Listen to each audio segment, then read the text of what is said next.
Boa noite, pessoal. Boa noite, aliados. Tudo bem com vocês? Vamos lá, que essa aula é uma aula top, hein? É uma aula top. Eu dou ela em algumas mentorias de parceiros, tá? Inclusive, em mentoria para médicos. Eu costumo dar essa aula, da competência à maestria. Vamos lá, todo mundo entrando. Então vamos começar. Eu sou o Guto, né? Vocês me conhecem, a maioria de vocês me conhecem.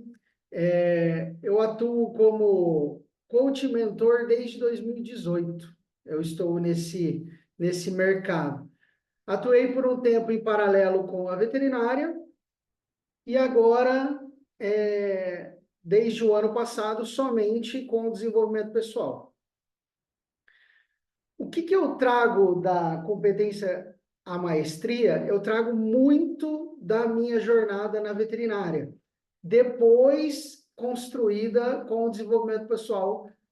Por quê?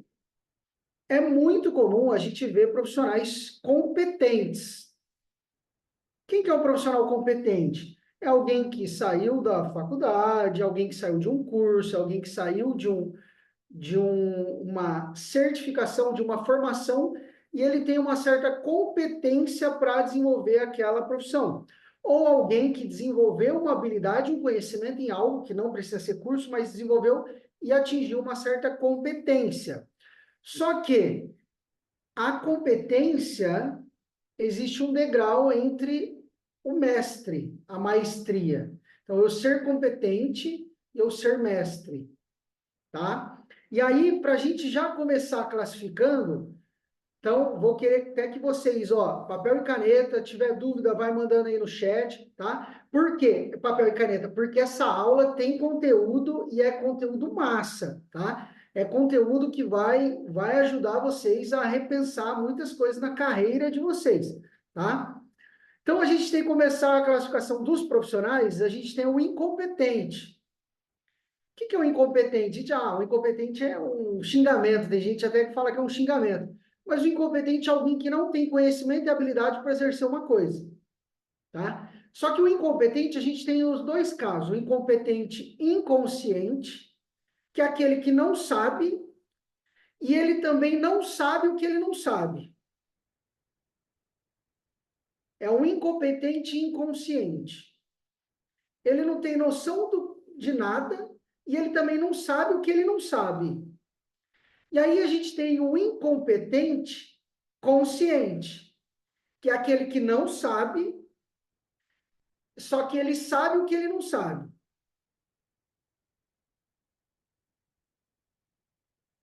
E aí pula por um outro patamar, que aí é o competente consciente, que é aquele que sabe, ele tem habilidade e conhecimento daquilo, e ele sabe o que sabe. E aí, olha que louco, existe o competente inconsciente, que é aquele que sabe,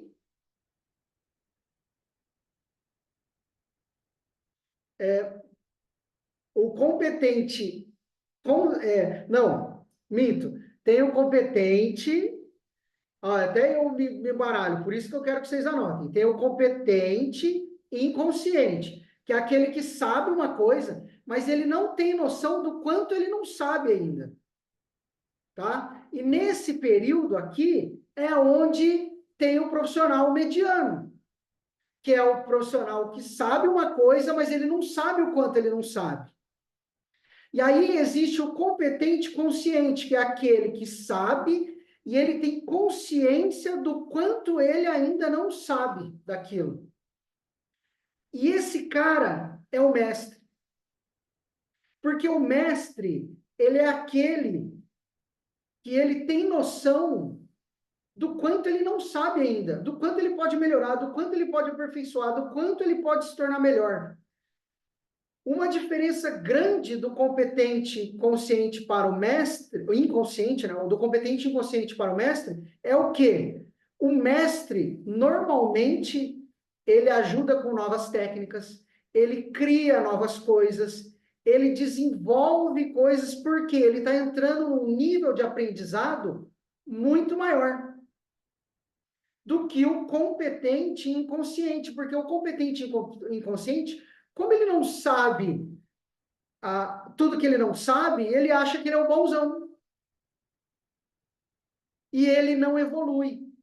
Depois, mais para frente, a gente vai falar sobre esse tipo de pessoa, que tem até um trabalho científico que explica sobre isso, que é o efeito Dunning-Kruger, que é o idiota que se acha incrível, que é o competente inconsciente. Então, vamos lá. Já entendendo os níveis de aprendizado, vamos entender o objetivo dessa aula. Qual que é o objetivo dessa aula? É dar clareza e soluções para possíveis resistências internas que travam o profissional. Vocês vão entender essa questão resistência interna, tá? Mas fica com essa palavra aí na cabeça. Resistência interna, tá? O outro objetivo é estimular profissionais a aplicarem e consolidarem o que aprenderam, tá? Porque é muito comum, inclusive lá no grupo teve gente falando: eu fiz o curso, nem terminei o curso. Ou então fiz o curso e não apliquei o que eu aprendi. Quantas pessoas acontecem isso? Vamos dar um exemplo. Na minha formação em coaching, em 2018, tinham 100 alunos. Dos 100 que aplicaram mesmo o coaching, foram 10. E que hoje atuam como coach são 2. Essas pessoas, talvez não se encontraram na profissão, tá tudo bem. Mas muitas pessoas se encontraram, só que elas saem e elas não aplicam, elas não consolidam o que elas aprenderam. E elas acreditam, muitas vezes, que são incapazes. Eu mesmo conheci uma pessoa que ela fez 5 formações em coaching e ela não aplicou nada. Conheci uma pessoa que fez, esse tempo atrás conversei com uma pessoa que ela fez 4 cursos daquele de rena de sobrancelha e não aplica, porque ela se considera incapaz. Quantas pessoas fazem curso, e se consideram incapazes? Essa aula vai ajudar vocês a desenvolverem esse padrão de aplicar, consolidar o que aprenderam, aplicar e consolidar o que aprenderam. E eu vou explicar o porquê e como vocês vão fazer isso, tá? E o outro motivo dessa aula é evitar que profissionais se sintam expert demais, né? Eu até errei ali, se sintam expert demais para realizar os procedimentos. E isso é muito comum, tá? Procedimentos, protocolos, tudo, tá? Isso era muito comum na veterinária, por exemplo, na medicina, tá? Quantas vezes a gente não vê um erro médico ali num pronto-socorro com um recém-formado? Quantas vezes a gente não vê um erro na veterinária, um erro médico? Quantas vezes a gente não vê um profissional recém-formado cometendo erros por se achar expert demais? Porque ele não tem essa noção dos níveis de aprendizado e ele não busca essa questão de se tornar mestre no que ele está fazendo, tá? Então, o objetivo da aula vai ser esse, papel e caneta, porque vai ser massa e tem um conteúdo muito bom. Por que que eu desenvolvi essa aula? Por que que eu comecei a aplicar essa aula, muitas vezes com meus mentorados? Porque eu estava vendo, em alguns cursos que eu estava vendo que tinham profissionais que estavam dando curso e eles seguravam o conteúdo, tá? Quantas vezes vocês não viram isso? Alguém que você vai no curso, o profissional ele dá uma segurada no conteúdo, que é o quê? A intenção dele é que você não passe dele,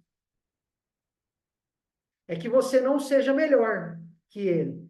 Só que aí existe uma coisa, o mestre, o mentor, ele tem que acreditar nisso daqui, e é isso que eu acredito, e eu quero que vocês tenham em mente quando vocês forem ensinar alguém, tá? Que é o quê? Que a grande e principal virtude do mentor, do mestre, é o quê? É ver o seu aprendiz melhor do que ele mesmo. Um exemplo maravilhoso é o Karate Kid. O seu Miyagi, ele não mede esforços, tanto o Daniel San do Karate Kid antigo, da Karate Kid novo. Eles não medem esforços para o seu aprendiz ser melhor. Muitos grandes treinadores não medem esforços para o seu aprendiz ser melhor. Então, quem aí já é mentor, já ensina algo, é mestre, tenha em mente isso daqui. Acredite que a principal virtude do mentor é ver o seu aprendiz melhor do que ele mesmo. Por quê? Se eu não tiver essa visão, aonde que eu estou barrando? No meu ego. E o meu ego, ele faz o quê? Ele limita o meu aprendizado. Porque o meu ego faz eu cair naquele competente e inconsciente, que eu acho que eu sou o bonzão. Quando eu não tenho ego, eu tenho a humildade de olhar e falar assim, eu sei disso, e, eu sei o quanto eu ainda não sei disso. Então, tenham isso em mente. Mestre e mentor quer ver o seu aprendiz melhor do que ele mesmo. E aí, a gente tem que pensar o quê? Que o foco, que nem eu estou ensinando vocês aqui, eu estou apoiando vocês aqui, eu estou apoiando. O foco nunca pode estar somente no aprendiz. O foco, ele tem que estar além do aprendiz. Então, o professor que ele ensina um aluno a fazer uma certa cirurgia, por exemplo, ele não tem que pensar no aluno fazendo a cirurgia. Ele tem que pensar em quem vai receber aquela cirurgia, em quem vai se beneficiar com aquilo, que são as pessoas. A gente tem que ter em mente, além disso, é um olhar além. É aquele olhar de, eu sei que eu joguei a pedrinha na água, eu consigo ver as primeiras ondas, as outras ondas eu não consigo. Mas o meu foco está nas outras ondas, não está na primeira onda. E qual que é a verdade por trás disso?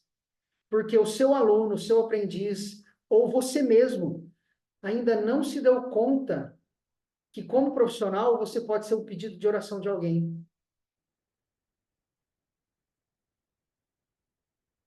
A sua profissão, ela, nesse momento, quando você atender um cliente amanhã, você não tem noção, mas às vezes você foi um pedido de oração de alguém.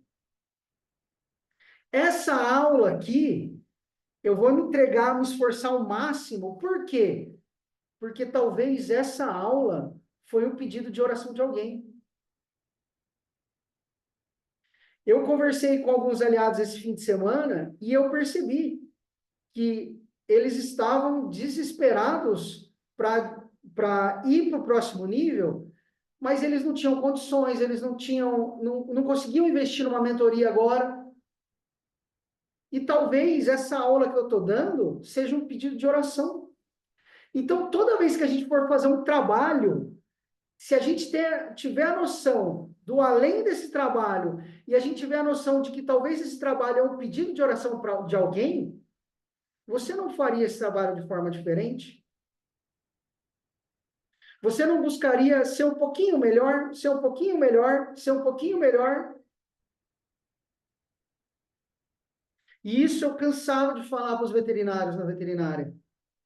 Vocês não estão atendendo um cachorro, um gato.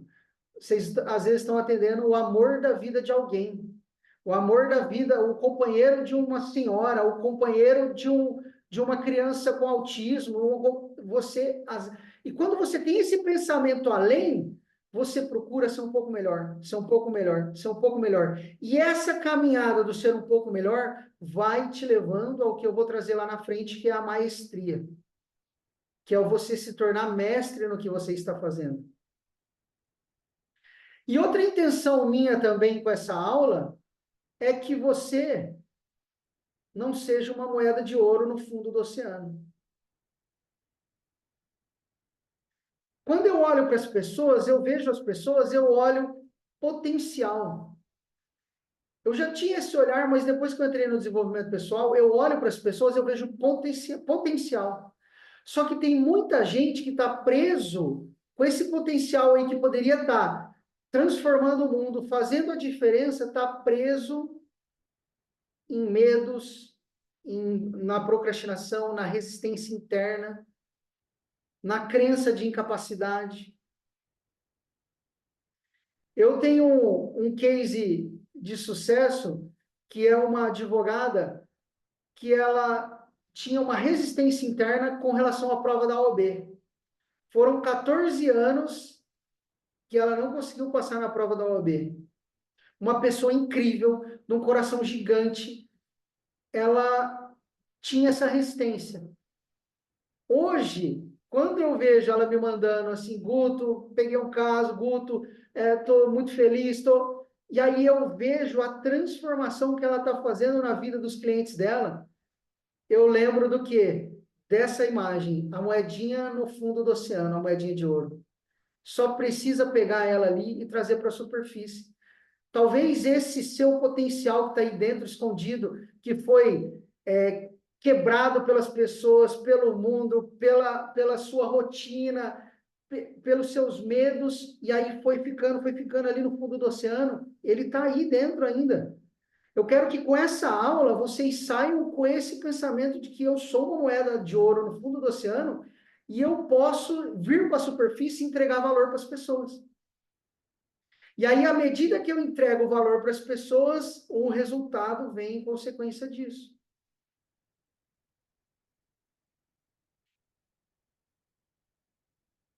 E para isso, você vai ter que romper com a sua resistência interna, que virá mascarada em forma de procrastinação, crença de incapacidade ou responsabilização externa.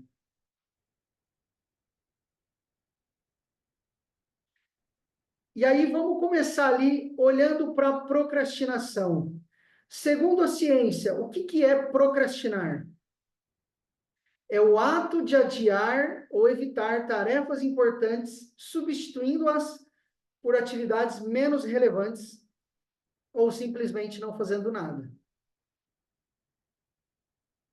Então, eu estou adiando ou evitando tarefas importantes, aquelas tarefas que me fariam entregar o meu valor.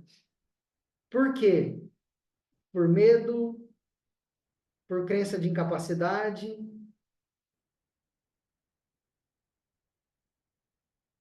E aí, eu vou enrolando, adiando, para não enfrentar aquilo que eu estou com resistência.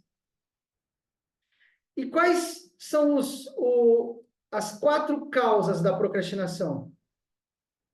Segundo a ciência também, só existem 4 causas de procrastinação. E aí vocês vão ver que elas abrangem tudo o que você pensa sobre procrastinação. A primeira causa, que é a mais comum, ela é as expectativas negativas. O que é expectativas negativas? Eu tenho medo de algo, ou acho que vai acontecer alguma coisa negativa, ou acho que vai acontecer alguma coisa ruim. Vamos dar um exemplo. Se eu vender o meu produto, alguém pode não gostar e essa pessoa me processar. Então, o que eu faço? Eu procrastino de vender o meu produto. Então, eu procrastino de criar a oferta de venda do meu produto. Ou, por exemplo, eu tenho medo de... Vamos trazer o exemplo daquela moça que fez o curso daquela sobrancelha lá, de designer de sobrancelha. Ah, eu tenho medo de errar na sobrancelha e cair na internet, virar meme, me processarem, me zoarem. O que ela faz? Ah, eu não sou tão capaz, eu preciso de mais um curso. Eu não sou tão capaz, eu preciso de mais um curso. Quando, na verdade, ela não precisa de mais um curso, ela precisa trabalhar com essa questão das expectativas negativas dela, com aqueles medos que ela tem. Ela tem que listar todos aqueles medos e trabalhar com eles. Outra causa da procrastinação é o nível de energia e engajamento. É aquela pessoa que ela só faz a atividade se tiver motivada, seja por alguém ou ela tem que estar motivada. Se ela não tiver motivada, ela não faz. Então é aquela pessoa que ela teria que ter alguém do lado dela assim, ó, vamos, vamos, vamos, você consegue, vamos, vamos, vamos, vamos.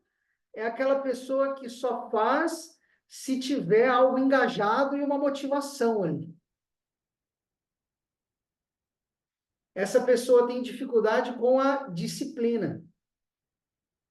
Então, o dia que eu não estou motivada, que não tem ninguém motivando, eu não faço. E isso também tem a ver com uma resistência interna. Qual que é a outra causa? A impulsividade.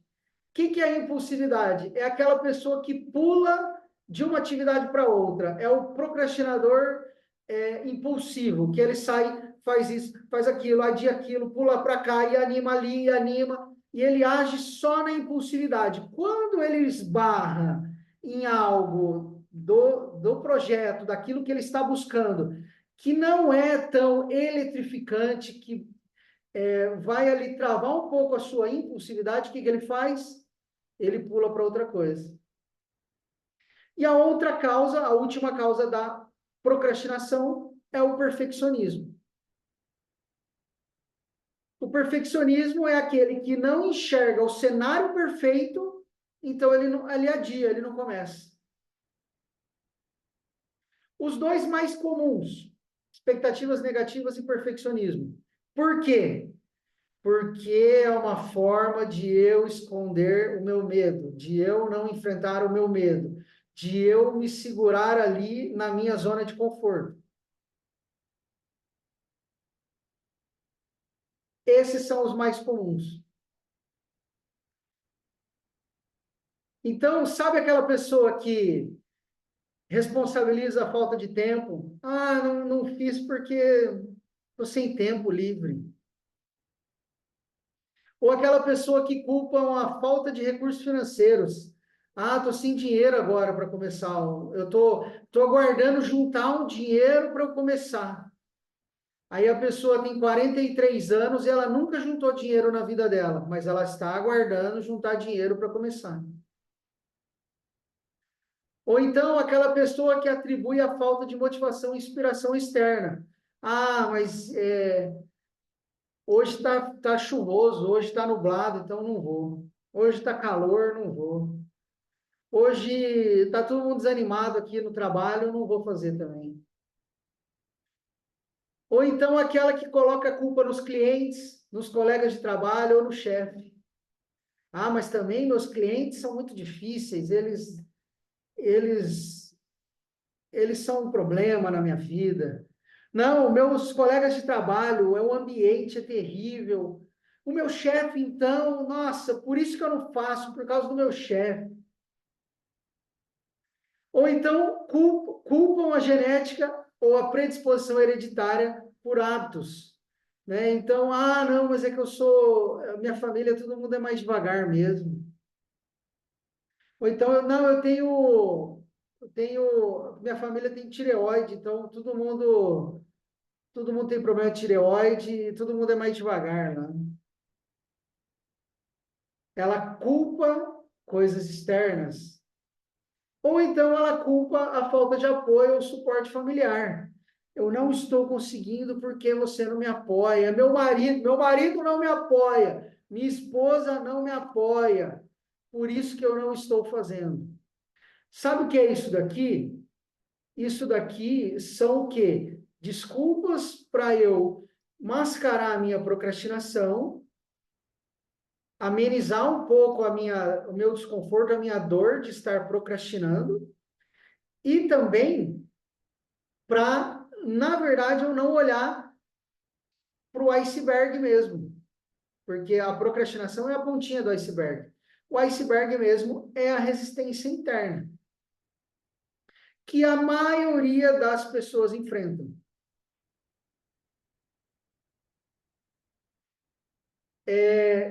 Eu não sei agora, mas teve uma época que na veterinária saíam 17 mil, formavam 17 mil veterinários todos os anos, na minha época. E quem atuavam na veterinária mesmo, depois de formado, eram em torno de 1.200 a 1.700 veterinários. Então, você põe por base, a maioria das pessoas enfrentam resistência interna. Elas se sentem incapazes, elas não vão, não agem. E muitos dos que agem são os conscientes, os competentes e inconscientes, que é aqueles que se acham bons, bonzão, e não evoluem.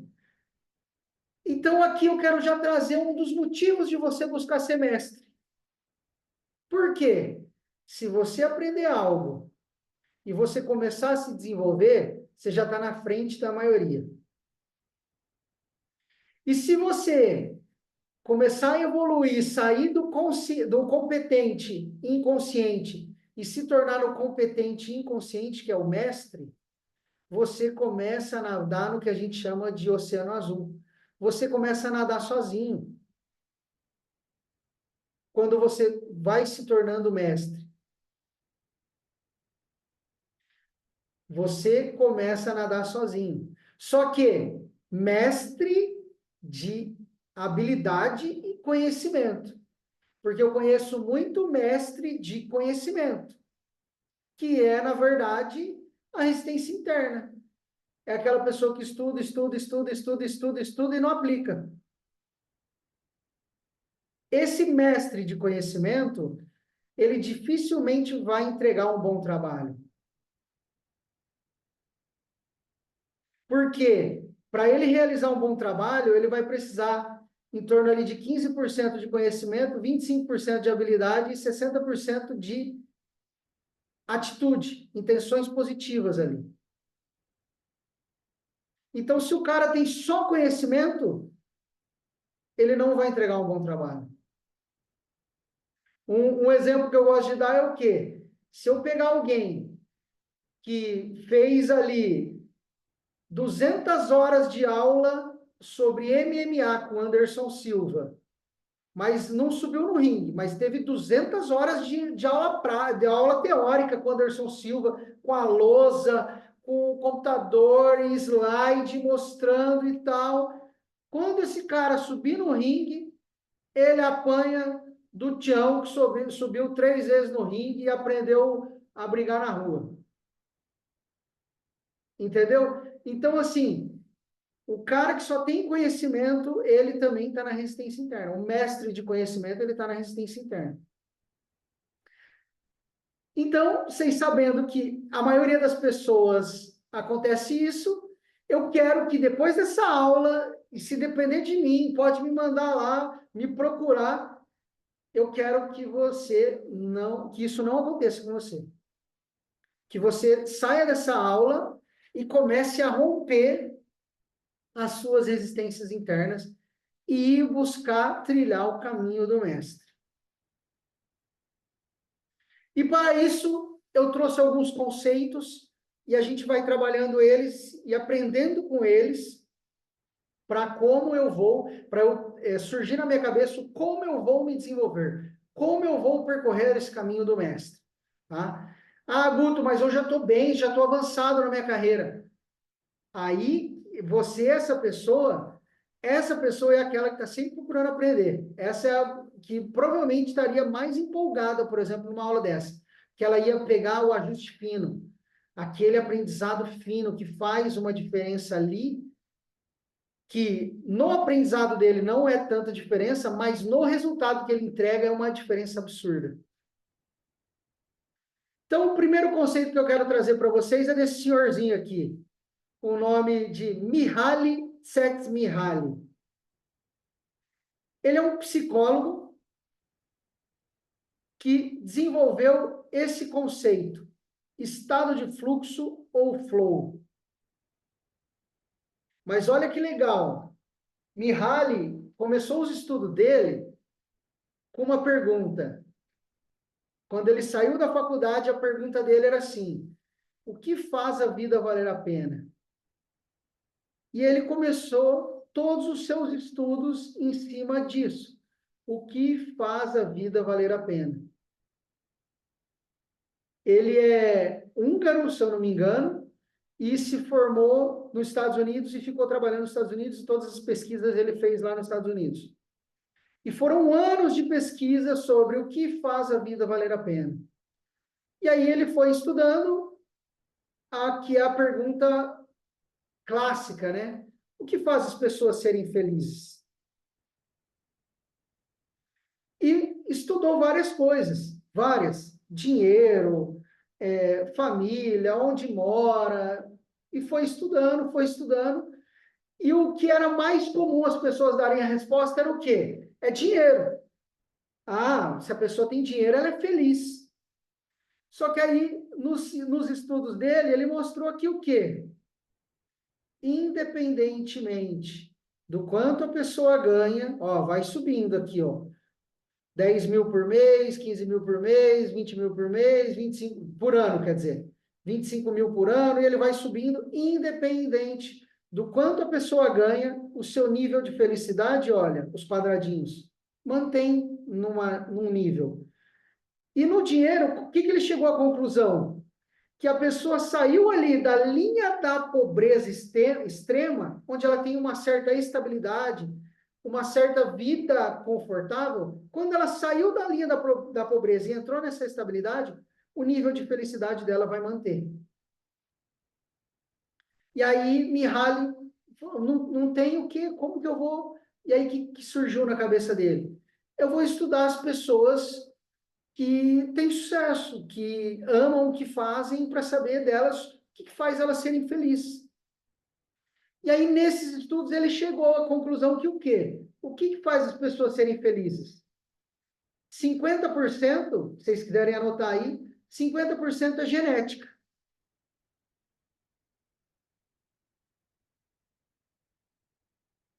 10% condições. Olha para você ver.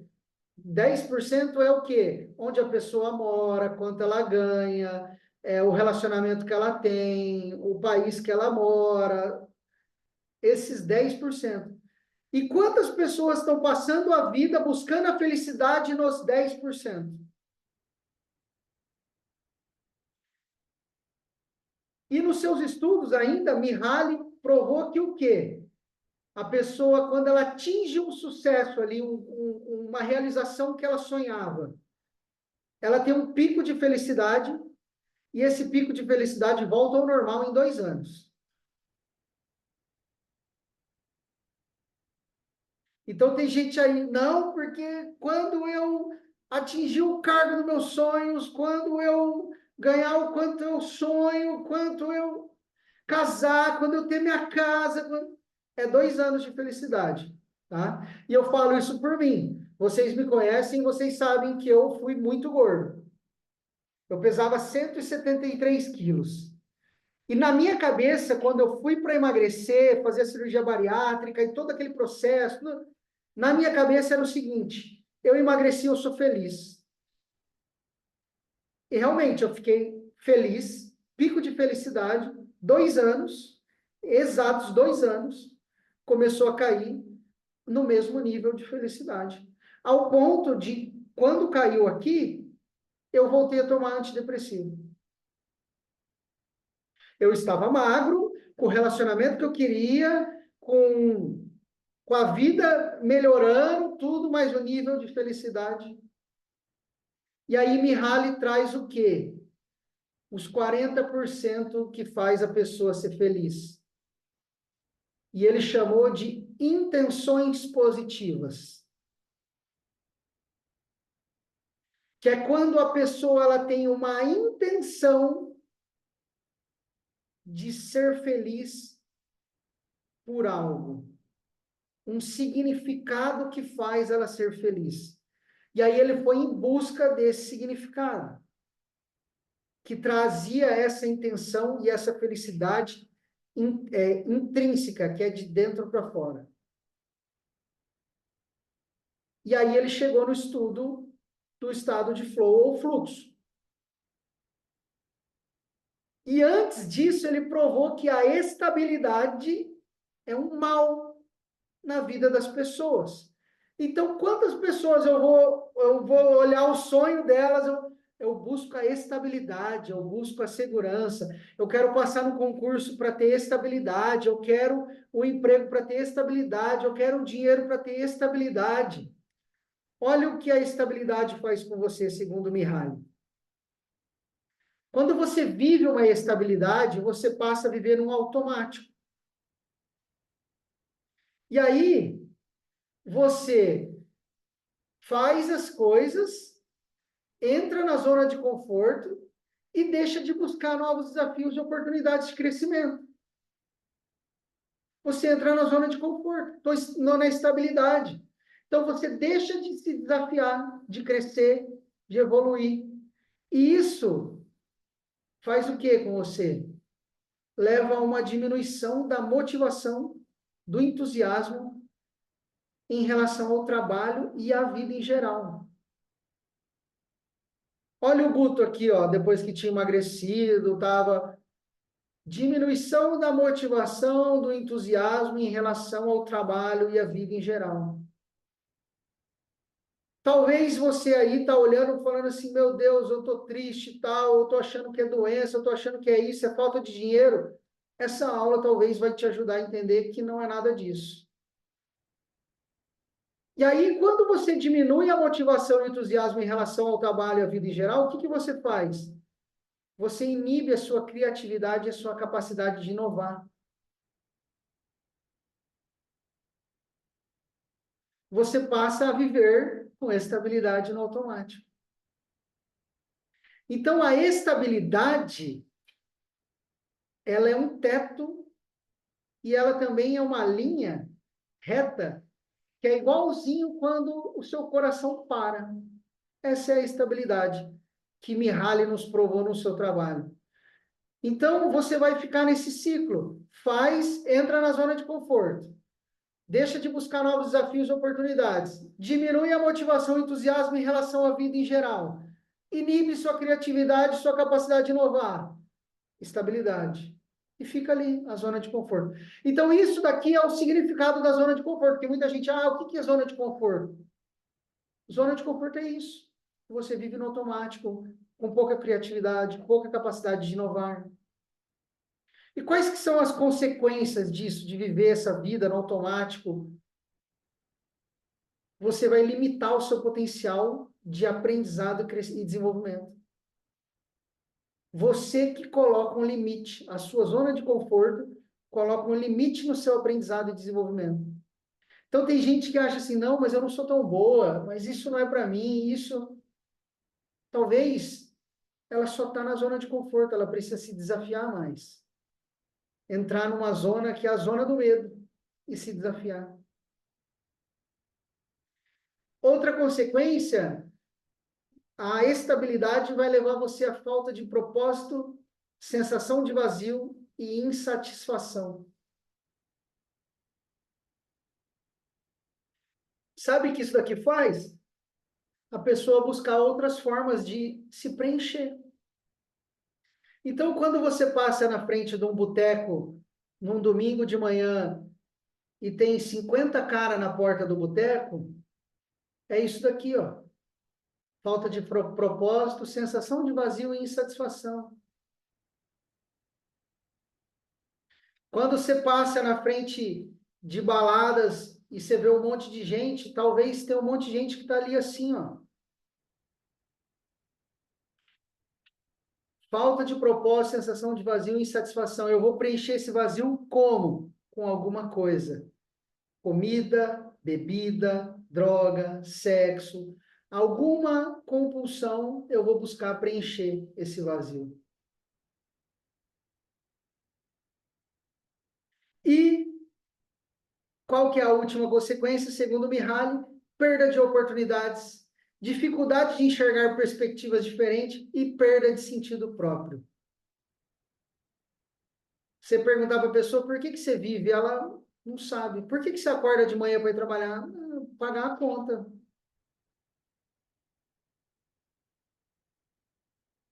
Mas você está buscando alguma coisa? Não sei. Aí um monte de oportunidade passando, eu não consigo enxergar nada que eu possa fazer, porque provavelmente essa pessoa está na estabilidade. E aí, como que a gente rompe isso? Isso daí, esse conforto? A gente entendendo que acomodar-se não é conforto e segurança. Agora eu quero que doa, hein? Acomodar-se é esperar a morte com uma vida de arrependimentos. Acomodar-se não é conforto, não é segurança. É esperar a morte com uma vida de arrependimentos. E lá na frente eu vou trazer o que é essa vida de arrependimentos da acomodação.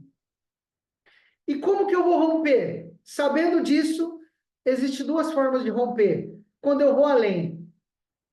Quando eu vou além para cima ou quando eu vou além para baixo. Quantas pessoas que estava estável, estava com segurança, de repente quebrou tudo, se ferrou, caiu no chão, depressão. De repente essa pessoa se reergueu e foi além.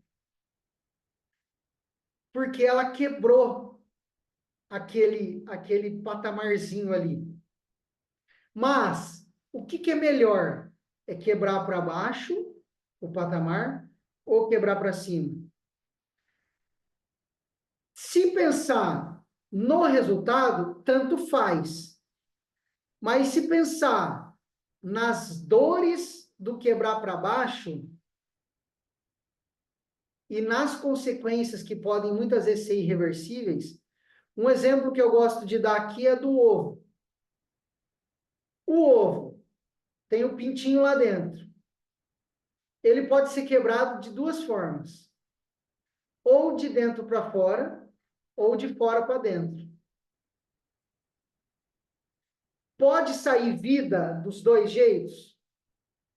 Pode. Qual que é a chance maior de sair vida? De dentro para fora. Então, que é quando eu rompo para cima, de dentro para fora. Mas, quebrando de fora para dentro, pode sair vida? Pode, se quebrar no momento certo e não machucar o que tem lá dentro. Mas, muitas vezes, sai com lesões, com sequelas. Então, quando eu quebro para baixo, às vezes eu saio com lesões, com sequelas, e pode haver, não, pode matar a vida, né? Matar a vida, que eu digo assim, ter consequências irreversíveis. Então, olhando para você hoje, se você vive uma certa estabilidade, eu quero que você já comece a pensar em romper isso de dentro para fora, em direção a ir mais, ir além, ir mais, ir além. E o estado de fluxo ou flow, ele ajuda você a criar um senso de propósito para a sua vida, um significado para a sua vida. E o que é o estado de fluxo ou flow? Segundo Mihaly, o estado de flow é aquele momento em que você está completamente imerso numa atividade que você está fazendo. Então, quando você pega um artista, que ele está 100% imerso ali no que ele está fazendo, um cirurgião que está 100% imerso, uma cozinheira que está 100% imersa, uma costureira que está 100% imersa, alguém que está 100% imerso numa atividade, ele está em estado de flow ou fluxo, segundo Mihaly. Ele está totalmente envolvido e curtindo aquela atividade. Ele se sente conectado com o momento de forma que não existe passado ou futuro, apenas o presente. Um exemplo maravilhoso de quem foi um herói para nós brasileiros, né? Ayrton Senna. Ayrton Senna, ele falava que chegava um momento em que ele não sabia mais diferenciar a velocidade que ele estava, quem era ele, quem era o carro, ele não conseguia ter mais uma divisão, ele achava que o carro, ele sentia que o carro era uma extensão dele, tudo passava mais devagar. Aquele momento, ele conseguia sentir o coração dele, ele conseguia sentir a presença dele, ele conseguia Isso é o estado de flow ou fluxo. E havia um foco intenso, uma atenção total ao que estava acontecendo. E tudo fluía com naturalidade, sem interrupções. Tanto é que Ayrton Senna morria de medo de sair desse estado, porque estava tudo correndo tão natural, fluindo tão. E ele falava que quando ele saía desse estado por algum motivo, ele normalmente batia o carro. Em outras palavras, o estado de flow é um estado fluido. Aquilo que vai, deixa aí. Teve uma época que eu preguei na igreja. E aí o pessoal falava do efeito cachoeira. Isso acontece com palestrante, isso acontece com professor, isso acontece. Que é quando você começa a falar e de repente começa a vir um assunto e você vai falando e aquilo vai surgindo e as pessoas vão se encantando e aquilo vai motivando e você vai subindo e as pessoas se encantando e tal. Esse efeito cachoeira normalmente é o estado de flow ou fluxo. Você vê um artista fazendo isso, você vê um jogador de futebol fazendo isso, você vê um jogador de basquete fazendo isso, você vê um cirurgião fazendo isso, você vê uma mãe cuidando do filho, muitas vezes fazendo isso. É aquele estado em que tudo flui naturalmente, ela está totalmente imersa. Se você falar com essa pessoa, ela não ouve. É um foco intenso. E essas pessoas que responderam ao Mihaly, por que elas gostavam do que elas faziam, por que elas gostavam da vida dela, por que elas eram mais felizes que as outras pessoas, eram porque elas entravam constantemente em estado de flow, ou fluxo na vida delas. Se você parar para pensar, a maioria dos cantores brasileiros, ou cantores famosos, DJs famosos, tal, eles têm tanto dinheiro que eles não precisam mais trabalhar. Mas por que eles continuam trabalhando? Mihaly respondeu essa pergunta. Intenções positivas. Eu tenho a intenção de entrar em estado de flow ou fluxo constantemente no meu trabalho. E como que entra? Vocês vão entender e o porquê que isso faz parte da nossa aula hoje. Mas para vocês entenderem, Mihaly disse que existem 7 condições presentes para uma pessoa estar em estado de flow. Tá? Então, às vezes você está pensando aí, não, Guto, eu já fiquei muito focado em alguma coisa e tal. Começa a reparar se você entra nessas 7 condições. Quando eu estou dando essas aulas aqui, a maioria das vezes, em alguns momentos, eu entro em flow. Quantas vezes eu me perco no assunto, assim, que eu fui lá para frente, foi porque eu entrei em flow. Isso a gente vê muitas vezes o Elton, quando ele está no encontro, quando as pessoas vão, de repente ela tem que voltar um pouco, às vezes, porque ela entrou em flow. Ela perde a noção ali, né?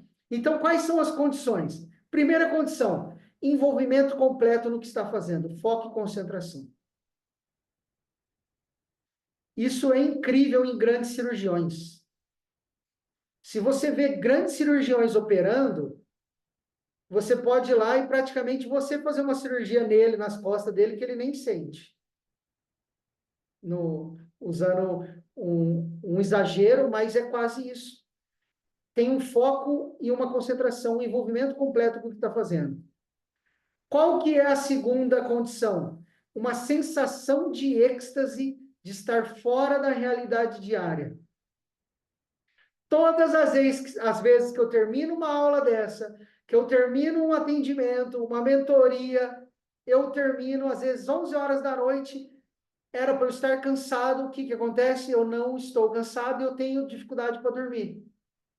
Por quê? Eu estou na sensação de êxtase do estado de flow ou fluxo. É aquela sensação de euforia fora do comum. Se você olhar, às vezes você vai falar assim, nossa, a pessoa usou droga. Essa pessoa está bêbada. Não, mas é a euforia do estado de flow ou fluxo. Há uma grande clareza interior.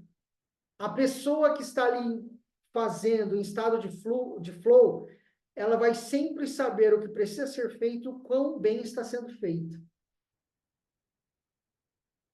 Aí vocês já começam a entender por que isso faz sentido para a nossa aula de hoje. A quarta condição, saber que a atividade é possível de ser realizada e que tem as habilidades necessárias para tal. A pessoa, ela não entra com ansiedade angustiada que talvez ela não vai dar conta. Aí vocês já começam a entender por que essa aula faz sentido para hoje, para a gente se tornar mestre. A pessoa, ela já entra sabendo que dá conta daquilo. Que vai ser desafiador, mas ela entra sabendo que vai dar conta. Quinta condição, um senso de serenidade. Sem preocupações sobre si e um sentimento além do ego. Ela está serena, tranquila. Ela não liga se ela errar, se ela falhar, pequenos erros, né? Que normalmente não acontecem, mas ela não liga, ela não está ali se importando mais com as pessoas, com afeto, com reconhecimento, ela não está mais se importando com a opinião das pessoas.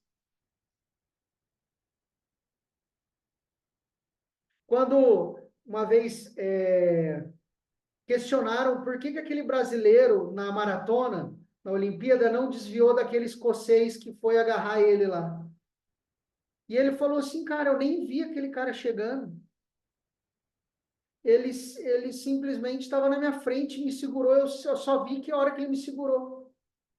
Porque aquele brasileiro ali na maratona, lógico, tinha a questão física, mas tinha o estado de flow, ele estava completamente imerso no que ele estava fazendo, tanto é que ele estava num ritmo diferente de todo mundo e ele ia ganhar aquela maratona. Se não fosse aquele escocês tirar ele do estado de flow. Então, o desempenho, ele sempre é maior, porque a pessoa ela não tá pensando mais nela, ela tem um sentimento além dela. Lembra? Ela começa a olhar para frente, para fora dela. Isso daqui é o transbordo.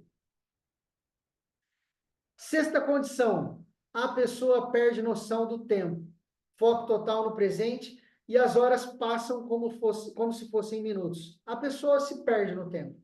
Ela vai fazendo, vai fazendo, vai fazendo, vai fazendo, de repente, a hora que foi ver. Um exemplo muito legal que eu gosto de usar nas mentorias é a Adele. Quem já assistiu o show da Adele sabe quanto é a Adele no flow. Ela entra lá, fica descalça no show, aquela multidão toda lá olhando para ela com aquela serenidade, começa a cantar. Quando ela começa a cantar, se você olhar as câmeras bem com nitidez, você vai ver que a pupila dela dilata, ela já não presta atenção em muita coisa, ela está ali cantando, de repente ela está falando com as pessoas, de repente ela está chorando, e aí passa um tempo, e a hora que vai ver um show que era 1 hora da Adele, às vezes dá 3, 4 horas. Então a Adele é um exemplo disso, ela se perde no tempo. E uma motivação intrínseca, é algo que vem de dentro. É algo que, aquilo que vem de dentro é o que produz a própria recompensa. Aquela sensação de êxtase, aquela sensação de euforia, aquela motivação. Então, essas são as 7 condições para entrar no flow. E, basicamente, o flow é o quê, segundo Mihaly? É isso daqui. Olha que coisa básica. É quando eu uno habilidade com desafio, com uma atividade que me desafia, em um ponto alto, eu atinjo o flow. Como que eu vou atingir os flows em nível máximo? Quanto mais a atividade me desafiar e quanto mais eu tiver de habilidade. Só que aí cai numa questão assim, mas Guto, quando eu estou começando, eu tenho pouca habilidade. Mas o desafio normalmente é alto. Eu fico aqui numa zona, aqui nessa região, vocês conseguem ver meu mouse? Consegue? Consegue? Eu fico aqui numa zona, nessa região, que me gera muita ansiedade, muito medo. Então, vocês começam a entender por que muitas pessoas, quando começam, a habilidade não é tão alta e o desafio é alto, o que acontece? Medo, ansiedade, preocupação. O que ela faz? Procrastinação. Ou responsabilização interna e ela recua. Quando, na verdade, se ela entender que se ela aumentar a habilidade, automaticamente ela vem vindo para uma região de excitação, depois ela vem para a região de flow. Só que, com o passar do tempo, a atividade passa a não desafiar tanto. Então, o desafio começa a cair. Vamos dar um exemplo, um cirurgião. Eu era cirurgião veterinário. As primeiras 10 cirurgias, desafio alto, habilidade baixa, ansiedade, desespero, medo, aí começa a mudar, começa a mudar. Aí depois de 1000 cirurgias, o desafio já não é tão alto, a habilidade já é alta. O que que acontece? Eu caio numa zona aqui, abaixo do flow, que é uma zona de descaso. Descaso não, controle, desculpa. E um pouquinho mais para baixo, que é quando não desafia mais tanto, eu entro na zona de descaso. Quem que normalmente fica nessas zonas aqui, ó? Que é muito comum. Não sei se vocês sabiam da estatística de concursados, funcionários públicos, nos primeiros 5 anos, quase que 30% deles entram em depressão. E uma das explicações para isso é o quê? Eles realizam atividades que não desafiam tanto eles, e eles desenvolveram muita habilidade para passar naquele concurso. Então, eles passam, então eles estão numa zona de controle e descaso. Aquilo passa a não motivar mais eles. Eles não têm mais aquela motivação intrínseca, aquela excitação, eles não entram em estado de flow ou fluxo. O que essa pessoa tem que se fazer?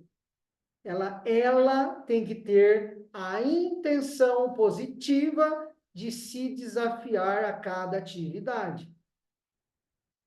Então, no próximo show eu vou fazer melhor, na próxima cirurgia eu vou fazer melhor, no próximo trabalho eu vou fazer melhor, no próximo eu vou fazer melhor, eu quero fazer melhor, eu quero fazer melhor. Quando aprendi isso e comecei a aplicar isso nas minhas cirurgias, eu comecei a melhorar a qualidade das minhas cirurgias, o desempenho, o pós, tudo. E eu saía da cirurgia motivado, feliz, animado. Então, quando eu vou dar uma aula, eu busco me desafiar. Quando eu vou fazer um atendimento, eu busco me desafiar. É uma intenção positiva de eu entrar em estado de flow ou fluxo, de eu melhorar o meu trabalho, melhorar minha habilidade, melhorar minha entrega, melhorar meu resultado. Isso é uma intenção positiva. E aí vem a pergunta, mas como elevar o nível para entrar em flow? Quando a gente pensar em se desafiar, você tem que se desafiar, não as pessoas desafiarem você. Mas se as pessoas desafiarem você, tá tudo bem e tá massa. Agora, se não estão te desafiando, você tem que se desafiar. E você tem que aumentar a sua habilidade. E aí eu trago um conceito que encaixa muito no flow. Para mim, esses conceitos foram criados até um encaixando no outro, que é o conceito de maestria, que basicamente é o quê? É pegar um diamante bruto, que é você, e lapidar numa joia. Basicamente, maestria de George Leonard, até depois, se quiserem pesquisar, chama George Leonard, depois vocês vão ver o nome dele. Esse conceito é basicamente isso, é lapidar o diamante bruto que existe em você. Jorge Leonard, ele passou anos da vida dele estudando as pessoas que eram consideradas mestres no que elas estavam fazendo. Inclusive, se vocês já ouviram aquele, você quer se tornar bom no que você faz, é 10 anos ou 10.000 horas trabalhadas, foi esse cara que trouxe esse conceito. Se você aplicar o que ele fala, durante 10 anos você se torna mestre na sua área. Ou durante 10.000 horas trabalhadas. Segundo o Jorge Leonard, a maestria, ela não é o estado final, ela não é uma linha de chegada. e sim um processo contínuo de aprimoramento. Ela é uma mentalidade que valoriza a jornada em si, em vez de fixar apenas no resultado final. De quem que vocês lembram ou vendo isso daqui? Do GPS? É uma jornada com começo, meio e meio. Valoriza a jornada, o progresso, em vez do resultado final. E isso daqui vocês podem aplicar no trabalho de vocês, na área que vocês desenvolverem, que vocês buscarem fazer. E maestria consiste no quê? Segundo Jorge Leonardi. Eu tenho uma habilidade aqui. Eu tenho que consolidar, aplicar, treinar e maturar ela ao longo do tempo. De repente, eu entro numa imersão novamente. Eu aprendo uma nova habilidade, um novo conhecimento, um novo conteúdo. E aí eu tenho uma perda, que é natural. De todo o processo de aprendizado existe uma perda. Só que aí eu começo a aplicar, maturar, desenvolver, treinar, treinar, treinar, treinar. Dali a pouco eu já estou bom nisso. Novamente uma imersão. Perda, platô. Imersão, perda, platô. Se eu for fazendo isso ao longo do tempo, eu me torno mestre no que eu vou fazer. E ao longo dos seus estudos, George Leonardi identificou 3 pessoas que não atingirão a maestria. E aí aqui eu quero que vocês reflitam quem vocês têm sido aí. A primeira pessoa que George Leonardi disse que não atinge a maestria, o fogo de palha. Quem que é o fogo de palha? O fogo de palha é aquele que ele entra numa imersão, aprende aquilo. Nossa, isso é para mim. É design de sobrancelha. Meu Deus, isso é para mim, eu gostei disso, eu vou fazer isso, tal, não sei o quê. Aprendeu, fez o curso, ficou empolgada. Aí, dali a pouco, a hora que tem que treinar, aplicar, maturar, treinar, aplicar, ela, não. Na verdade, para mim, é terapia holística. Então, vai lá, aprende a terapia e vai, não sei o quê. E agora eu sou terapeuta e vai e tal. Fogo de palha, vai. De repente, tem que treinar, aplicar, maturar, aplicar, treinar. Ah, não, isso daqui não é para mim. Isso aqui não é para mim. Eu vou fazer curso de drenagem linfática. É drenagem linfática, é isso, eu gosto de drenagem linfática, é isso que eu vou fazer e vai, não sei o quê. Na hora de. Ah, não é para mim. Então, aquela pessoa que ela fica pulando de imersão em imersão em outras áreas, ela nunca vai atingir um nível de maestria em nada que ela fizer. É aquela que já tentei de tudo. Esses dias eu conversei com uma pessoa. Ela já tinha tentado de tudo, realmente. Eu anotei, foram 9 coisas diferentes que ela tentou. Não estou falando assim de trabalho CLT, não. Estou falando assim, ela fez uma formação em massagem, aí não deu certo. Aí fez uma formação em estética, não deu certo. Fez uma formação, não deu certo. Aí o não dá certo, você tem que entender. Por que não deu certo? Essa pessoa tentou por um período, consolidou, aplicou, maturou? Não. É porque ela é o fogo de palha, ela pula de atividade em atividade. E aí, quem que é a segunda pessoa que não vai atingir maestria, segundo George Leonardi? O obsessivo. Sabe o que é o obsessivo? É igual aquela pessoa que eu comentei lá da formação em coaching. Faz uma formação. Meu Deus, isso é incrível, eu amei isso daqui e tal, sei o quê. Mas na hora de aplicar, o que ela pensa? Eu não sou tão boa assim o suficiente. Ainda falta aprender mais coisas, eu preciso de mais uma formação. Aí ela fica criando um super pico ali de imersão. Aí ela vai em outra informação, aí ela vai em outra formação, aí ela assiste mais vídeos no YouTube, aí ela compra um curso daquilo, aí ela vai em formação, e vídeo no YouTube, e curso, podcast e tal. Só que sabe o que aconteceu? Ela construiu um castelo de areia de conhecimento. Na medida que aquele conhecimento vai surgindo e ela não aplica e não consolida, o que acontece? a perda é igual, quase. E sabe o que essa perda faz? Valida na cabeça dela que ela não sabe nada, que ela não é boa o suficiente, que ela precisa de mais um curso, mais uma formação, e ela vai, formação, formação, formação. E aí, 0 horas aplicando, consolidando, maturando e treinando. Ela não vai atingir a maestria. E a terceira pessoa, segundo Jorge Leonardo, que não atinge a maestria é o sossegado. Quem que é o sossegado? O sossegado é aquele cara que, pico de imersão, aprendeu uma coisa, uma perda, e aí ele vai viver num platô pro resto da vida ali. É aquele que fala assim, não, mais vale um pássaro na mão do que dois voando. Para que ficar fazendo essas coisas? Tá bom assim.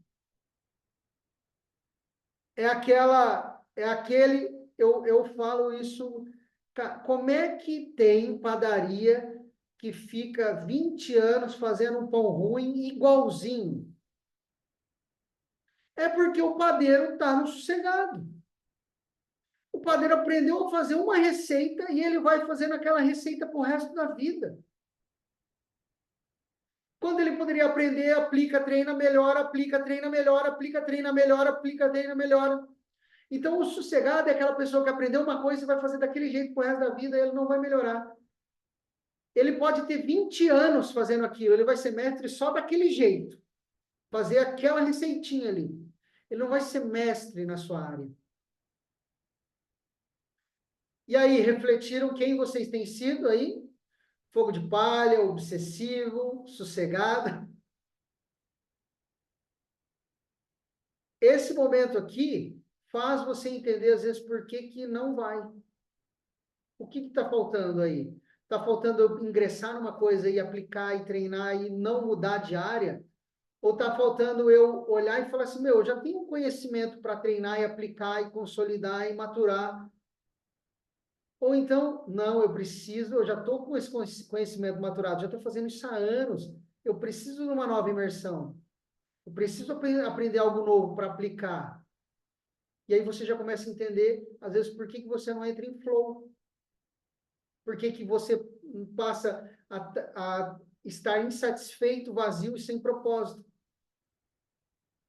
Porque você precisa aumentar seu nível de habilidade e se desafiar mais. E, segundo Leonardo, ele ressaltava que a importância de desenvolver uma mentalidade de crescimento, estar aberto a novas experiências e aprender com erros. E aí, de novo, só erra quem faz. Só erra quem faz. Só aprende com o erro quem faz. Se eu não estou fazendo, eu não estou aprendendo. Não estou aberto a novas experiências. Tem muita gente que está passando uma vida escondida atrás do sofá, com medo do erro, com medo de errar. Só que, olha isso, é o maior erro da vida, é se esconder por medo de errar. E Jorge Leonardo destacava que é necessário aceitar que haverá altos e baixos ao longo do caminho, mas o mais importante é manter o foco e a dedicação. Olha que engraçado, o Elton comentou até isso no encontro hoje, né? Vai haver na sua janela de desenvolvimento, vai haver altos e baixos. Qual que eu prefiro olhar ali? Aquele que vai me trazer um aprendizado. E o importante é manter o foco e a dedicação no caminho. E ele concluiu que a maestria é uma prática constante envolvendo disposição de enfrentar desafios, superar obstáculos e buscar o aprimoramento pessoal. Então, se você não está buscando se desenvolver como profissional, você pode fazer trocentas terapias, pode fazer desbloqueio, pode fazer não sei o quê, protocolo do medo, você vai ter que se desenvolver como profissional, aprender com o erro, buscar superar os obstáculos, se aprimorar, se lapidar, sair do diamante bruto e ir para uma joia. E aí, ter a consciência que primeiro você faz, depois você melhora. Quantas pessoas aí estão melhorando o curso para lançar? Quantas pessoas aí estão melhorando a mentoria para lançar? Quantas pessoas estão melhorando o trabalho para lançar? Quantas pessoas estão melhorando o currículo para se jogar? Quantas pessoas? Elas estão invertendo a ordem. O que é? Primeiro você faz, depois você melhora. E aí tem um conceito japonês que ajuda muito nisso. O Kaizen. Kaizen é uma filosofia japonesa que ela enfatiza a melhoria contínua em todos os aspectos de vida, incluindo o ambiente de trabalho. O Kaizen é a filosofia japonesa que foi implementada por um americano, Edward Demings, que fez os carros japoneses no pós-guerra se tornarem mais caros, mais concorridos, mais requisitados do que os carros americanos dentro do solo americano. Que é o quê? Uma melhoria contínua em todos os aspectos da vida. Kaizen. Kaizen é o quê? Ele baseia-se na ideia de que pequenas mudanças que eu vou fazendo de forma sistemática, que eu vou incrementando de forma sistemática, elas vão levar a melhorias contínuas ao longo do tempo. Então, um exemplo para a gente entender mais basicamente o Kaizen é o seguinte, que se a minha carreira está indo na mesma rota, vamos dar um exemplo que a minha carreira é um avião que vai para Londres.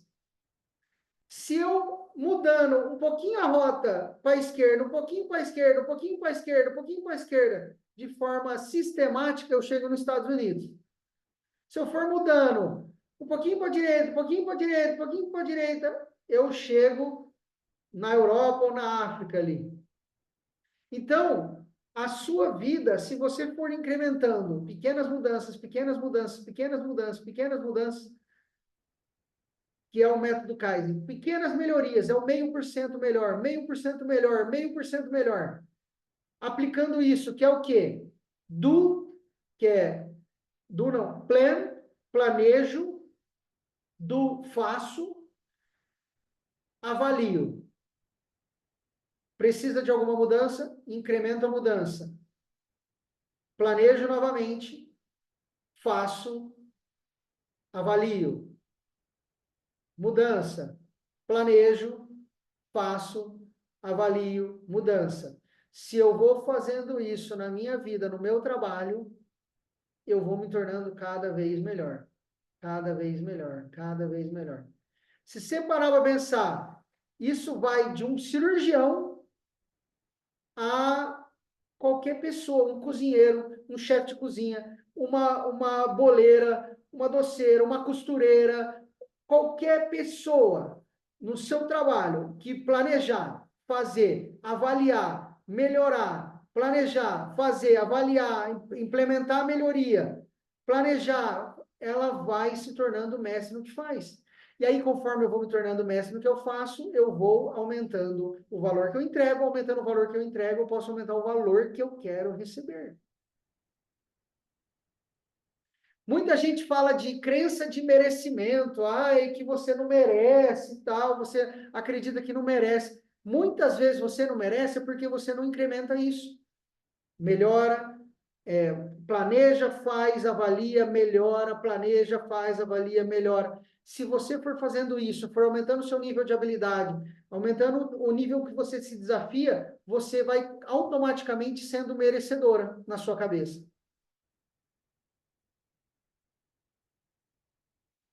E aí, nesse processo, eu tenho que tomar cuidado com o efeito Dunning-Kruger. O que é o efeito Dunning-Kruger? É um viés cognitivo descrito pelos psicólogos David Dunning e Justin Kruger, que se refere a uma tendência de pessoas com baixo desempenho em uma determinada área e elas superestimarem as suas habilidades e conhecimentos. Então, é a pessoa que tem um baixo desempenho e acha que é incrível. Baixo desempenho, acha que é incrível. É basicamente o quê? O idiota que acha que é incrível. É aquele profissional que está lá no hospital cometendo erro médico há anos porque ele acha que ele é incrível. É aquela pessoa que está lá recebendo processo no trabalho dela porque ela acha que é incrível. É aquela pessoa que não está melhorando na sua profissão porque já acha que é incrível. E esse trabalho foi tão legal que eles pediram para os participantes avaliarem o seu desempenho em determinadas tarefas. E os resultados revelaram duas coisas. Olha que louco, tá? Aqueles com menor desempenho tinham uma tendência a superestimar as suas habilidades. Então, aqueles que faziam mal achavam que era bom. Mas, por outro lado, aqueles com altas habilidades achavam que tinham baixo desempenho. E aí, aqui, envolve a consciência. Uma das conclusões dele foi o quê? Que as pessoas com altas habilidades, elas tinham consciência que elas poderiam ter feito melhor. Já as pessoas com baixa habilidade e conhecimento, elas tinham, é, elas não sabiam o quanto elas tinham ido mal e poderiam ser melhor. Elas não tinham consciência. Então, na verdade, aqui é o quê? O competente inconsciente e o competente consciente. Só que o competente consciente, muitas vezes, ele subestima o seu próprio desempenho. Então, às vezes, se você está aí achando que você não é boa, ou não é bom o suficiente, mas as pessoas te elogiam, as pessoas te procuram, as pessoas querem aquilo que você faz, provavelmente você está no efeito Dunning-Kruger ao contrário. Você é boa e acha que é ruim. Mas, por outro lado, se você acha que é incrível, mas as pessoas não te procuram, você não está tendo o resultado que você quer, você não está tendo indicações de outras pessoas para você, não está tendo um feedback positivo, as pessoas não falam que você é bom, talvez você é o Dunning-Kruger. Você acha que é bom e não é. Então, nesse processo de desenvolvimento profissional, você precisa estar ciente do efeito Dunning-Kruger. E aí, por último, eu quero trazer a Bronnie Ware. Não sei se vocês já conhecem ela. Ela é uma enfermeira australiana. Hoje ela é palestrante, pesquisadora, escritora, né? A Bronnie Ware, ela cuidava de pacientes terminais. E ela foi anotando qual eram os maiores arrependimentos dos pacientes no leito de morte. E aí você deve estar pensando, nossa, o Guto é macabro pra caramba. Numa segunda-feira, 9h20 da noite, ele vai encerrar a aula com arrependimento no leito de morte. E isso é fantástico. Por quê? Porque existe aquele conceito do memento mori. Você vai morrer. O memento mori era falado para imperadores quando chegavam de batalhas e tinham vencido, e quando chegavam de batalhas e tinham perdido. O que é o memento mori? Você é mortal. Você vai passar, isso vai passar, tudo vai passar. Você vai morrer. Só que aí, nesse momento, eu posso entender que o quê? Eu posso morrer com esses arrependimentos que eu vou trazer aqui, ou eu posso refletir a minha vida e talvez evitar esse arrependimento no meu leito de morte. Eu que, por exemplo, quero viver mais aí 60 anos, no mínimo, eu tenho muito tempo ainda para contornar a minha vida e não morrer com esses arrependimentos. E Bronnie Ware, no seu livro, ela até escreveu um livro, tá? Se vocês depois quiserem pesquisar e ler esse livro, se não leram, é um livro fantástico. Ele faz você repensar muito a sua vida mesmo, tá? Em seu livro, ela relatou os arrependimentos mais comuns expressos por seus pacientes durante Seus momentos finais ali. Sabe aquele momento assim, meu Deus, chama minha família, eu preciso falar umas coisas e tal, e eu vou morrer. E aí deve estar um monte de gente pensando assim, nossa, essas pessoas se arrependiam do que elas tinham feito, então elas vão lá e falam assim, chama meu irmão, que eu xinguei ele, eu não queria ter xingado ele, ou então chama lá a minha professora que eu fui mal educado com ela e eu não queria ter sido mal educado com ela. Mas sabe o que é incrível? As pessoas no leito de morte, elas se arrependem mais das coisas que elas não fizeram do que das coisas que elas fizeram.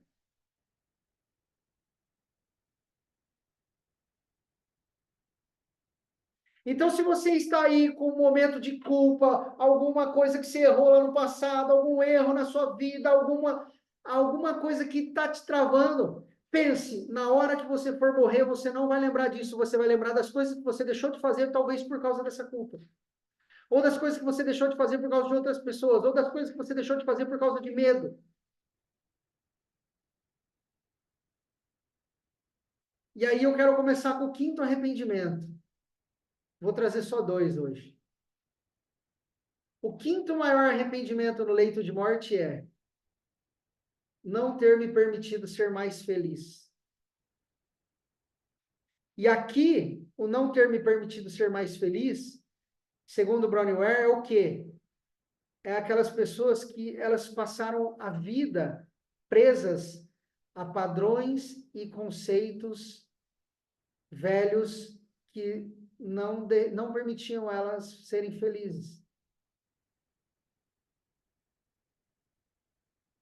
Elas não estavam abertas para mudança de padrões, mudanças de coisas, mudança de vida, mudança de trabalho, mudanças na vida dela. Elas não se permitiam ser felizes porque estavam presas a esses padrões.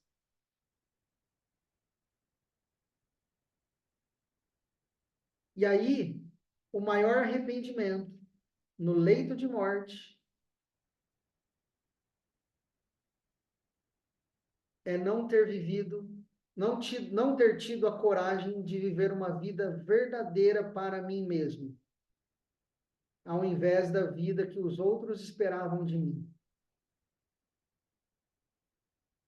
E aí a gente cai na vida profissional, é muito comum, tem gente que está vivendo o que os outros esperam dela. Fez faculdade porque os pais queriam, fez tal curso porque era o sonho de alguma outra pessoa.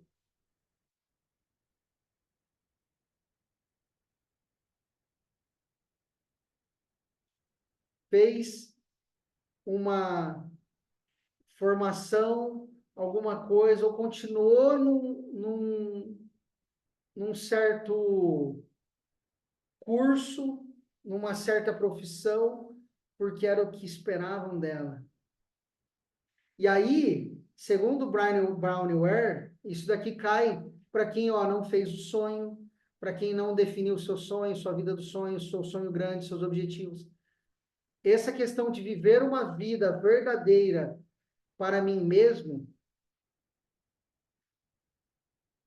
tem muito a ver com eu não seguir os meus sonhos, eu não realizar os meus sonhos. E segundo o Brownie Ware, as pessoas chegam a realizar apenas 30% do que elas sonhavam no final da vida delas. Seja profissional, financeiramente.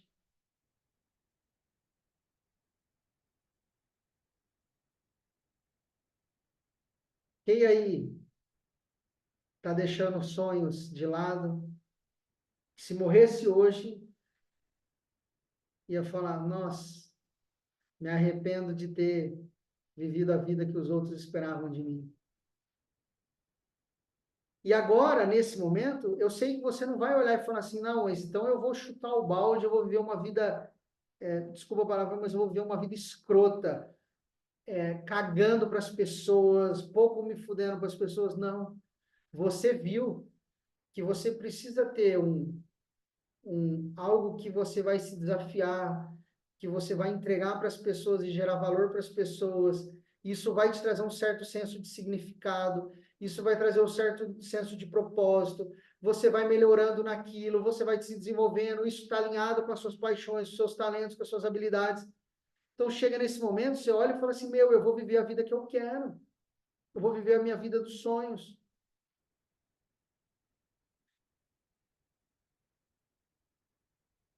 Então, eu quero pedir para vocês, não façam pela aprovação dos outros. Lembrem da nossa escada da maturidade. Tem muita gente que está fazendo ainda, buscando afeto e reconhecimento. Façam para ter as suas recompensas, viver a vida dos seus sonhos, depois buscar os seus propósitos e depois deixar um legado. Tem muita gente que vai se arrepender no leito de morte porque está esperando a aprovação e reconhecimento das pessoas, ou seja, ela está vivendo uma vida que os outros esperam que ela viva, ou que ela acredita que os outros esperam que ela viva. Faça por você, seus sonhos, e pelas pessoas que precisam do seu trabalho. Porque eu tenho certeza que o seu talento aí, que está escondido aí no fundo do oceano, ele é um pedido de oração de alguém, muitas vezes. Então, faça por você, seus sonhos, pelas pessoas que precisam do seu trabalho.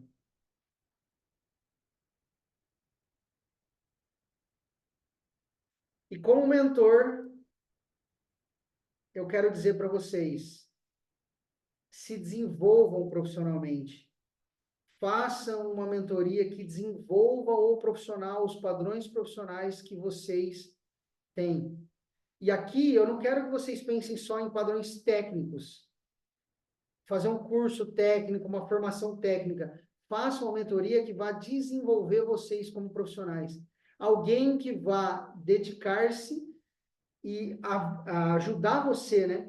Vai se dedicar ali a ajudar você a se dedicar incansavelmente à excelência e ao aprimoramento contínuo. E você vai se desafiar, você a transcender os limites comuns e se tornar um mestre na sua área.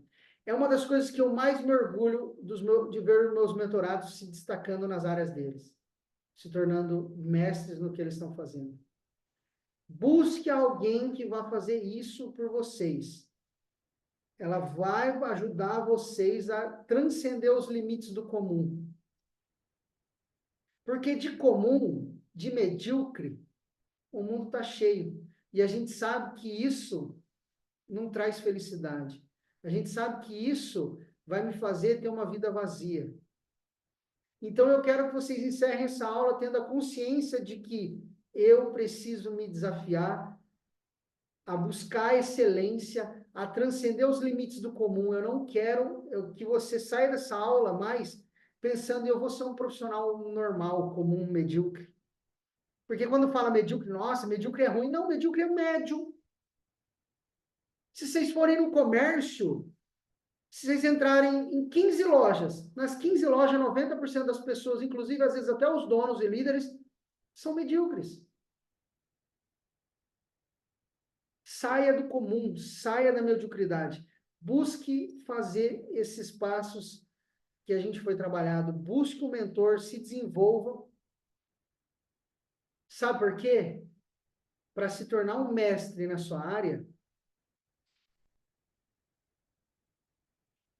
a escolha está nas suas mãos. Não está na mão de ninguém, não está na mão do governo, não está na mão dos seus professores, não está. Está nas suas mãos. Buscar, se desenvolver, se aprimorar e se tornar mestre. O que é o mestre? É aquele cara que saiu do comum. Quando a gente fala assim, alguém fora da curva, ele é alguém que está saindo do comum. Então eu quero que vocês saiam dessa aula buscando sair do comum, ser diferentes nas suas áreas, ser diferentes como pessoas, ser diferentes como mães, como maridos, como esposas, né? como filhos, como sejam diferentes no seu trabalho. Rompam com o comum. Nossa. Rompa com o comum. Travou aqui. E era isso que eu queria trazer para vocês hoje. Espero que tenham gostado dessa aula. Se quiserem saber mais sobre a mentoria, podem me chamar no privado. Me chama, que a gente tem uma conversa, eu explico, falo como é que eu posso ajudar o profissional, tá? Com todas as áreas. Independente da área, você pode se desenvolver, você pode se aperfeiçoar e se tornar um profissional de destaque na sua área. Alguém tem alguma dúvida? Deixa eu sair do... Alguém tem alguma dúvida? Deixa eu ver o chat aqui.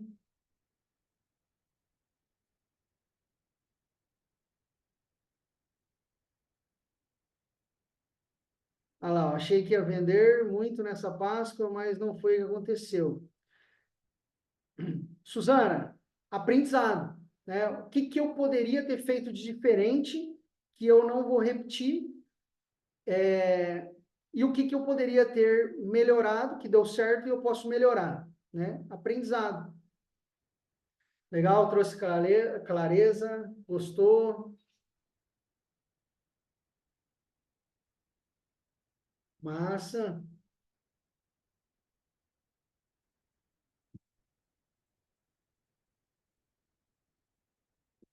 Massa. Fico feliz que vocês tenham gostado. Gente, tamo junto lá nos grupos. Podem me chamar no privado. Me sigam lá no Instagram. Direto eu estou postando conteúdo de desenvolvimento profissional. Boa noite para vocês. Eu vou deixar essa aula gravada e ela está gravada, só que eu não vou deixar ela no Zoom, eu vou subir ela para o YouTube. Então depois eu mando o link do YouTube para vocês. Massa, gostou, legal, legal. A Silvia, a Kátia. Obrigado, gente, obrigado, boa noite. Tamo junto. E eu quero ver vocês fora da curva, hein? Então, quando estiverem ali fora da curva, pode me mandar lá, Guto, celebra comigo, estou fora da curva. Né? Então, eu quero ver vocês fora da curva, tá? Chega, a minha luta com o mundo é com o profissional medíocre. A minha luta com o mundo é trazer o profissional fora da curva. Aquela pessoa que é uma moeda no fundo do oceano. Moeda de ouro no fundo do oceano. Tamo junto, gente. Boa noite. Espero ter contribuído. E em breve eu trago outra aula para gente.